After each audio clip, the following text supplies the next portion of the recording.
Good morning, ladies and gentlemen, and welcome to the show. Glad to have you here this Monday, June 19th, 2023. Thank you for tuning in. Now, today is a holiday. It's a relatively new holiday. Where is it here? I had it. It's called Juneteenth. June. Well, it's spelled June Teen TH. Juneteenth. Pronouncing it a little bit difficult for me. Anyway, this is a new holiday that they're having. So we're going to have a little bit of an irregular kind of show on this Juneteenth federal holiday. We're going to talk about really how we're in this situation that we're in and why it has to collapse. And see, things like the war out there right now. It doesn't necessarily mean we have to have a nuclear war. The whole war could be, you might wake up some morning and all of a sudden they got a peace deal going on. Things can change. But with this thing they got going here, with this financial system, this Western Ponzi scheme, it cannot end in anything but disaster. It's just, the question mark is, how big of disaster is it going to be when it finally ends? And this is because it's a Ponzi scheme, and all Ponzi schemes come to a inglorious end. And right now, the Fed is trying to stop that end from coming right now. And we're going to talk about that. We're going to get into that. Next thing we're going to get into, we're going to take a look at some of the markets that are going a little bit. Some of the markets are going a little bit, but the Dow Jones is not. We're going to take a look real quick here at some of the things. The silver price is at $23.96 today. It's off 23 cents. We're going to take a look at cryptos too. They're moving today. They're always moving, cryptos. 26,503 for Bitcoin. So Bitcoin's recovered a little bit from its doldrums. So is Ethereum at 1,729 for Ethereum. So we're back up well above, solidly above the $1 trillion mark on this industry. The Dow Jones Industrial Average today is off 108 points at closing on Friday. 34,299. Bonds and rates today, and we're seeing rising yields, and we're seeing the U.S. 10-year at 3.76 and the U.S. 30-year at 3.85. And those two, the 10-year and the 30-year, they have to keep them under control. Now they're letting some of the yields rise awfully high on some of this low end. Can you imagine all the way down to a 1 month you can get it for 5.1? But you're going to go out 30 years and you're only going to get 3.8. What's wrong with that picture?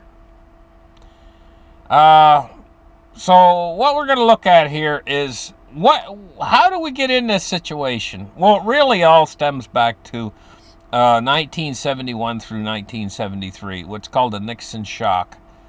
And see, on August 15th, 1971, President Richard M. Nixon announced his new economic policy, a program to create new prosperity without war. How exactly was he going to create new prosperity? It basically amounts to borrowing into the future. It basically amounts to switching over entirely to a credit system. A system run on credit.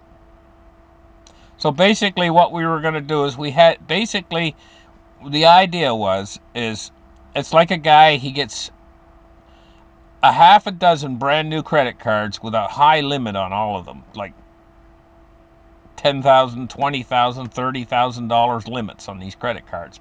And he says, oh, we're rich now. We can spend all we want. We can create new prosperity with all these new credit cards I got. And then so what he does is he borrows them up to the limit. And that's what we've done since the Nixon era. Because this is so big. It's the United States. And the United States is so rich, so powerful, that basically they had an unlimited credit card. So when Nixon said, I'm going to create new prosperity without war, basically what he was saying, we're going to borrow up a whole bunch of money on the United States credit card. And we don't have to back it with gold anymore. This is credit. This is a credit-based system now. Oh, yeah, I know. We backed our dollars with gold up until now. Yeah, everything was great. We kept the nice, neat books. But we can't be bound by that any longer. Now we just got to borrow to infinity.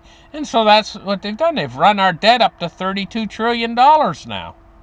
And counting and higher. This is unsustainable. The Fed has said this is unsustainable. But back to what they said here. He was going to create new prosperity without war.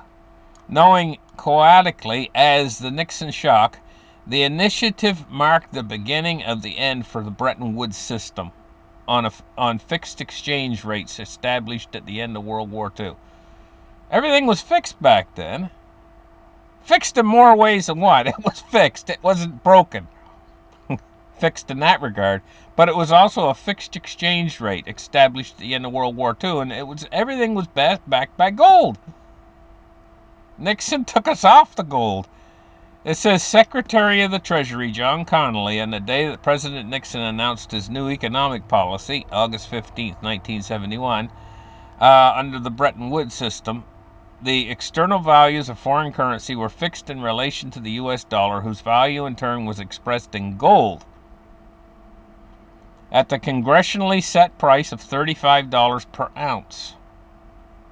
By the 1960s, a surplus of U.S. dollars caused foreign aid, military spending, and foreign investments threatened this system, as the United States did not have enough gold to cover the volume of dollars in worldwide circulation at the rate of $35 per ounce. As a result, the dollar was overvalued.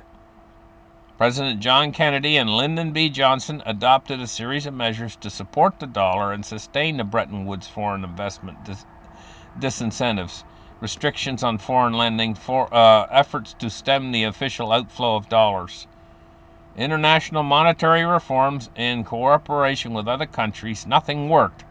Meanwhile, traders in foreign currency exchange markets, believing that the dollar's overvaluation would one day compel the United States government to devalue it, proved increasingly inclined to sell dollars. This resulted in periodic runs on the dollar. It was just such a run on the dollar, with mounting evidence that overvalued dollar was undermining the nation's foreign trading position, which prompted President Richard Milhous Nixon to act. On August 13, 1971, Nixon convened a meeting with his top economic advisors. So there it was, the Nixon Shock. What they were doing was they were saying, we trust gold more than we trust the U.S. dollar. So what we're going to do is we're going to trade our dollars in, and we want you to refund them in gold. And that's what they were doing. That's what they had to do because the dollar was convertible to gold. Nixon took it off of being convertible to gold so that they couldn't trade their dollars in for gold any longer. He said, we got to stop the speculators. They weren't speculators. They were just people out there who realized that they were printing too many dollars. And the dollars were not worth the gold that they were printed on. And so what this proved to be so absolutely true, because right at that point, it says here, the set price for gold was $35 an ounce in dollars. So speculators were right. But they weren't speculators, but they were right.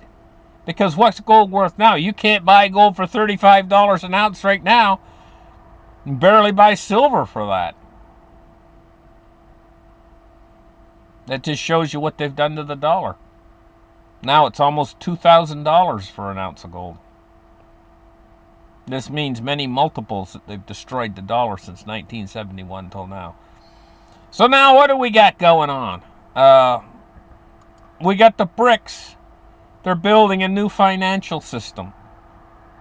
It says the BRICS are pushing to undermine the American financial hegemony. Financial ministers for the BRICS nations of Brazil, Russia, China, and South Africa have held a meeting to discuss creating alternatives to the SWIFT banking system on April 8th. But this is an old article. They've come a long way further since this article was reported on. They see it. They see our Ponzi scheme. they're witness to it. Russia's looking over here, they see it. China's looking over here, they see it. And they say, look at that. They're trapped in a Ponzi scheme. Their whole financial system is based on taking out more and more and ever greater debt. And this is destroying their currency slowly but surely. And so they know eventually we're going to collapse. And so they're rubbing their hands together and they're saying, how long is this going to take? Well, that's the big question. That's the $64,000 question, is how long is this going to take? Because it's obvious, math determines that we're going to have a financial ruin happen. And by the way, on the other side of this financial ruin, we're going to have to go back to something of value that's going to stand behind our currencies. Fiat currencies never worked from the beginning of mankind. They've tried it over and over and over again. It always ends in disaster. So this experiment has only continued on since 1971 till now because it's so big, so overwhelmingly large, and things that are large sometimes take a long time to fall. You ever heard the old saying, the bigger they are, the harder they fall?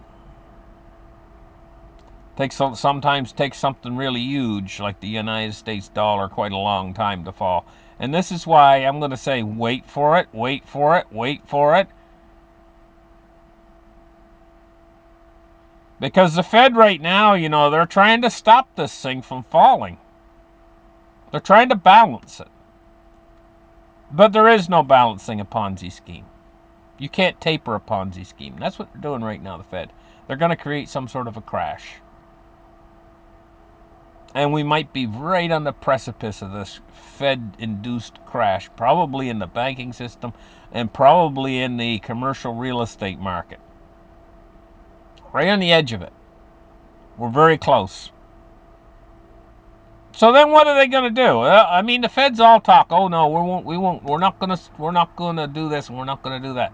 You watch what happens after it collapses. They're going to come in and rescue. Do you remember how quick they were when Silicon Valley Bank went down and that whole fiasco that occurred there? How quick they had these emergency meetings of the Fed, and how quick they responded. They'll be just as quick to respond next time. Don't listen to what the Fed tells you. Watch what they do. So we got the BRICS nations here pulling away and creating their own system. Why? The main reason is they know that the Ponzi scheme system that we're running here in the West is going to collapse. They know that. They know that already. Just that a lot of people here in the West don't know that. They don't even know it's a Ponzi scheme. Most people are just living their lives and they're not paying any attention to this business. But this business is going to impact them in such a big way, it's going to be absolutely unbelievable at a certain point. It's going to impact every single person. That's when they're going to pay attention. You guys are paying attention a little bit ahead of time. It's going to give you a massive advantage. Like, you guys realize what China and the BRICS nations are doing is they're accumulating gold. Now, over here in the West, we're doing reapothification of gold. We're sending it east. This monetary experiment that they've started is going to end terribly bad, and we're going to go back, the whole world's going to go back to hard money again. And this hard money comes in several different forms. Cryptocurrency's hard money. Gold and silver's hard money. And it's all going to go extremely up in value because there's going to be a transition occur at some point in time. When this Ponzi scheme collapses, the dollar's going to go to zero in its value as purchasing power. The BRICS, when that time comes, they want to have their financial system still able to operate. This is why they're separating. This is why they're creating their own financial system, so that they can sit back and they still got open banks and they still got money flowing in their system and stuff, while they're watching the West, while all of our system crumbles and collapses and freezes because it doesn't work properly. At some point in time in the future, we're going to have such a collapse of the Western system that's going to make us vulnerable to anybody in the world that can stay organized. When this collapse occurs, they can take over the world. And so they know that what holds our system together is money. The BRICS know this. Every transaction, everything that works within our system is done with money. Your cell phones, the power, the grocery stores, everything that makes our system so that it has cohesion operates on money. And the money's corrupted, and they know that at a certain point the whole thing's going to cease to function properly. Whether it be by hyperinflation or by deflation. A deflationary collapse. But more than likely it's going to be a hyperinflationary collapse, because they're just not going to know when to stop printing. When they see trouble, they print. Remember the Silicon banking crisis? Just within a couple days, $400 billion was printed to cover over that crisis. The Fed's balance sheet went up by $400 billion in like just a couple days. Smoothed it over. They're going to keep doing this same thing. They're not going to let this system collapse because it supports them. And so they're just going to keep destroying the dollar. But at a certain point, they can't stop this thing any longer, because the dollar becomes so depreciated that it doesn't function as a currency any longer. So that's what they're going to do, guys. The end of this game. They're going to keep destroying the dollar until the dollar hits a point where it doesn't function as a currency, because it's so valueless that nobody wants to take it for any transactions. Then they're going to have to do something else. But at that point, the dollar is going to be worth it's going to be on the order of where you go to buy an apple and it costs $10,000. I'm serious. So these guys, that's where they're going to let the dollar disintegrate to that point. Now I want to say one more thing. You say, well, that would take forever, because you're looking at the progress, considering what the dollar was worth in around 1914 to what it's worth now, and it's lost like 97 or 98% of its purchasing power. And you're saying, well, if that took like 120 years, well, this might take another 120 years to get where we're going into this final conclusion where the dollar is worth like one apple for $10,000. Might take another 100 years, right? Wrong. Because this whole thing works on an exponential curve. It goes faster and faster and faster toward the end. So this final part might not take 100 years. We might only be talking about just a very few years, like maybe 4 years from now or 3 years from now. We might be staring in the face at a valueless dollar. Thank you guys for listening to my show. You guys have a good time. If you guys are, some people are going to be celebrating this holiday. Maybe have a barbecue or something. I don't know. But a lot of people have the day off. Enjoy yourself this afternoon. You guys have a great afternoon. And I appreciate my viewers out there. You guys are the best. You guys are incredible. Thank you for tuning in. And we'll catch you guys in the next show. Bye-bye.